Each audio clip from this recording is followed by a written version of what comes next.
Now, biodiversity chapter number 6, class 8. Biodiversity means variety and variability. Biodiversity का मतलब होता है वेराइटी क्या है और इसकी वेरिएबिलिटी क्या है. वेरिएबिलिटी का मतलब होता है कि किस वेरिएशन का है, means the possibility of variation. आप देखो, दो मैंगो ट्री ले लो, दो टाइप का, तीन टाइप का बनाना ट्री ले लो, ठीक है. अब उसका जो ऑर्किड ट्री में जो तुम लोग वेराइटी जो देखोगे वो हो गया बनाना और मैंगो का वेराइटी, ठीक है. अब the other variability on the other hand includes all life forms of life. जैसे कि वो मैंगो और बनाना क्या प्लांट है, चाहे वो एनिमल है, वो माइक्रोऑर्गेनिज्म है, अर्थ के ऊपर मिल रहा है, वो उसकी वेरिएबिलिटी हो गया. मतलब वेरिएबल मतलब प्लांट, एनिमल, माइक्रोऑर्गेनिज्म, और वैरायटी मतलब मैंगो और बनाना को वेरिएबिलिटी करके देख रहे हो, उसकी वैरायटी कितनी है, ठीक है. तो बायोडाइवर्सिटी का मतलब हो गया वैरायटी एंड वेरिएबिलिटी, ठीक है. अब now understand the term wild life. Wild life का मतलब समझो. लाइफ जो वाइल्ड हैबिटेट में जो तुमको दिखने के लिए मिल रहा है उसी को हम लोग वाइल्ड लाइफ कहते हैं. क्या कहते हैं उसको? Wild life. Wild life is use to represent only animals. ये सिर्फ और सिर्फ रिप्रेजेंट करता है एनिमल्स को. एस्टिमेट किया गया है 10 million different species of plant और एनिमल्स हमारे अर्थ पर हैं. उसमें से 1.7 मिलियन जो हैं अभी तक बस हम लोग डिस्क्राइब कर चुके हैं. ऑफ दी 0.5 मिलियन स्पीसीज जो हैं सिर्फ और सिर्फ प्लांट के और 1.2 मिलियन एनिमल के हैं. इतना ही हम लोग अभी तक खोज चुके हैं. है तो 10 मिलियन से ऊपर. मैक्सिमम बायोडाइवर्सिटी जो है फॉरेस्ट के अंदर दिखते हैं, ठीक है. और 12 different region rich in biodiversity, they are known as mega diversity. 12 ऐसे डिफरेंट जगह क्षेत्र हैं जहाँ बड़े बड़े डाइवर्सिटी हैं, ठीक है. हमारे कंट्री में 12 mega diversity centre of the world, ठीक है. Significance of biodiversity lies in the fact plant and animal source और सोर्स ऑफ फूड मेडिसिन. अब डिपेंड किस पे करता है? उसके फूड के ऊपर. मेडिसिन कैसा देता है? Species, timber, milk, essential oil, इस सब के ऊपर, यूजफुल प्रोडक्ट्स के ऊपर उसकी बायोडाइवर्सिटी डिपेंड करती है, ठीक है. Reason for loss of biodiversity. अब बायोडाइवर्सिटी जो है धीरे धीरे खत्म हो रहा है. क्यों? इसका मेन कारण क्या है? पॉपुलेशन बहुत ज़्यादा बढ़ रहा है, increasing human population and consequent need for more and more food and shelter. Food की भी नीड बहुत ज़्यादा बढ़ रही है, शेल्टर की भी नीड बहुत ज़्यादा बढ़ रही है, जिसकी वजह से बायोडाइवर्सिटी धीरे धीरे क्या है, नीचे की तरफ आ रहा है, घट रहा है. Deforestation it results in the loss of habitat of plant and animal. Deforestation से क्या हो रहा है? पेड़ का कटाई. मोनोकल्चर. अब साल में एक ही तरह का क्रॉप ग्रो कर रहे हैं, उसको हम लोग मोनोकल्चर कहेंगे. ये सब गलत है. एक्सेसिव ग्रेजिंग, ज़्यादा ग्रेजिंग कर रहे हैं. पॉइजनिंग ऑफ बायोडाइवर्सिटी में हम लोग इंसेक्टिसाइड, पेस्टिसाइड डाल रहे हैं, वो भी. अब extinction of species. There are some species of plant animals which have been lost. कुछ ऐसे स्पीसीज है प्लांट और एनिमल्स के जो खत्म होते जा रहे हैं, जैसे कि indiscriminate hunting. Cause of extinction का खत्म होने का कारण क्या है? हम लोग जो शिकार कर रहे हैं धड़ल्ले से, तेजी से, उसके वजह से डोडो इन मारुतीज में खत्म होते जा रहा है. चीता इंडिया में खत्म होते जा रहा है. ये सब क्या है? एनिमल्स धीरे धीरे खत्म होते जा रहे हैं, हंटिंग के लिए, फूड के लिए, प्लेजर के लिए, ठीक है. एक्सटिंक्ट एनिमल का नाम याद करना, भड़क्कामल एंड सर्पगांडा, ठीक है. फॉरेस्ट फायर की वजह से आग लग गया पेड़ में, उस वजह से. अब याद रखो क्लासिफिकेशन ऑफ स्पीसीज. अभी IUCN का फुल फॉर्म भी आएगा, international union of conservation of natural and natural resources. ये IUCN जिंदगी भर तक काम देगा, ठीक है. इसका 3 कैटेगरी होता है, ये भी पूछा गया है पीछे. These species are present occur in small animals in the world. ये सबसे छोटे स्पीसीज होते हैं, present occur in the small number, सबसे कम होते हैं मात्रा इनकी. जैसे गोल्डन कैट का, इंडियन पीड, हॉर्नबिल का, इन सब की मात्रा धीरे धीरे घटती जा रही है, कम है. अब ये तो एक्सटिंक्ट हो गए, मिलेंगे बहुत कम मिलेंगे. डेंजर ऑफ एक्सटिंक्शन मतलब आर इन डेंजर, बहुत ज़्यादा डेंजर है, इनका मिलने का बहुत कम चांसेस है. Such species are not likely to survive if the causal factor continue to operate it. अगर बार बार इसको सर्वाइव करने के लिए ऐसा नहीं वातावरण मिला तो ये खत्म है. जैसे कि Indian dinosaur, Asiatic lion, crocodile, blue whale, threatened species. The species which are in any one of the above categories अब जो स्पीसीज उस ऊपर वाले किसी भी एक कैटेगरी में या इंडेंजर्ड में या रेयर में आ गए तो उनको हम लोग थ्रेटेंड स्पीसीज कहेंगे। वल्नरेबल स्पीसीज जो कि they are the species which are likely to move into the endangered category, जो इंडेंजर्ड कैटेगरी में चले आए उनको हम लोग क्या कहेंगे, वल्नरेबल स्पीसीज। जैसे कि golden langur, blood pheasant, chinkara deer, ये सब क्या है, बहुत ही मतलब इंडेंजर्ड कैटेगरी, मतलब बहुत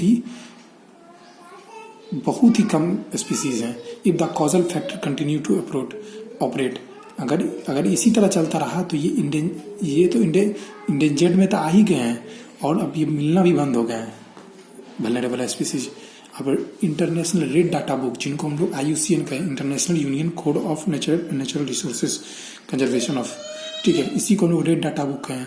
रेड डाटा बुक में क्या रखा जाता है, जितने भी इंडेंजर्ड जो कि बहुत कम वाइल्ड स्पीसीज हैं जो अब मिल नहीं रहे हैं उनको रेड डाटा बुक में रखा जाता है। एक बुक बनाया गया है जिनको रेड डाटा बुक कहते हैं। इनका हुआ था एस्टेब्लिशमेंट 1991 में और 1994 में इनको फिर से लाया गया था। अब जितने भी प्लांट के बारे में रखना है उनको किस बुक में रखना है, ग्रीन बुक में, लिस्ट ऑफ प्लांट्स, ठीक है। कंजर्वेशन ऑफ बायोडाइवर्सिटी कंजर्व करने के लिए क्या करना पड़ता है, because of the main mentioned reason biodiversity is under threat. Biodiversity क्या है, थ्रेट, मतलब बहुत ही खत्म होते जा रहे हैं। मेनी स्पीसीज हैव लॉस्ट, बहुत सारे स्पीसीज लॉस्ट हो चुके हैं।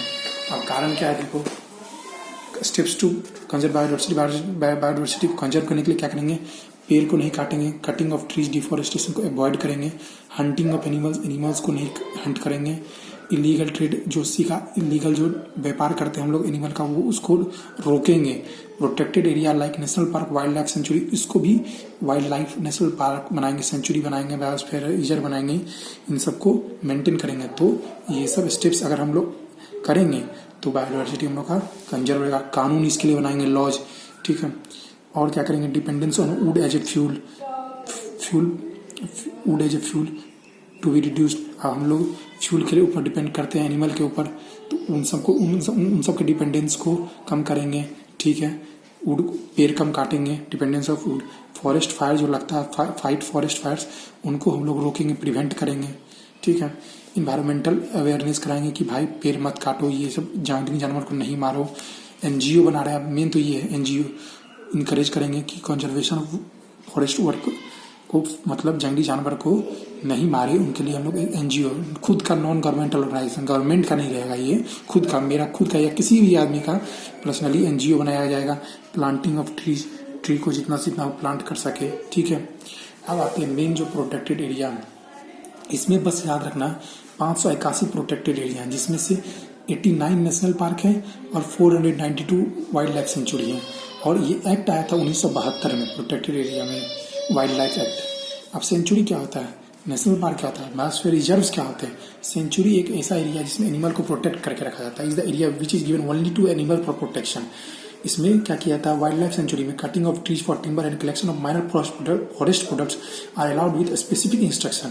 इसमें आप एक चीज और कर सकते हैं कि वाइल्ड लाइफ सेंचुरी में कि पेड़ को जो काट रहे हैं उनको cutting of trees for timber and collection of forest food, इन सबको बचा सकते हैं फॉरेस्ट फायर में। लेकिन सेंचुरी में सिर्फ और सिर्फ एनिमल को रखा जाता है ताकि एनिमल प्रोटेक्टेड रहे। नेशनल पार्क में क्या कहता है, national park is an area which is strictly reserve for the protection of wild life where foresting, grassing और cultivation is prohibited. Private ownership is not allowed in a national park. ये आपके private ownership में नहीं आता है national park, पहली बात तो ये। और एक स्ट्रिक्ट रिजर्व किए गए वाइल्ड लाइफ के लिए ये एक ऐसा एरिया जिसमें सिर्फ और सिर्फ वाइल्ड लाइफ ही रहेंगे प्रोटेक्शन में, ठीक है।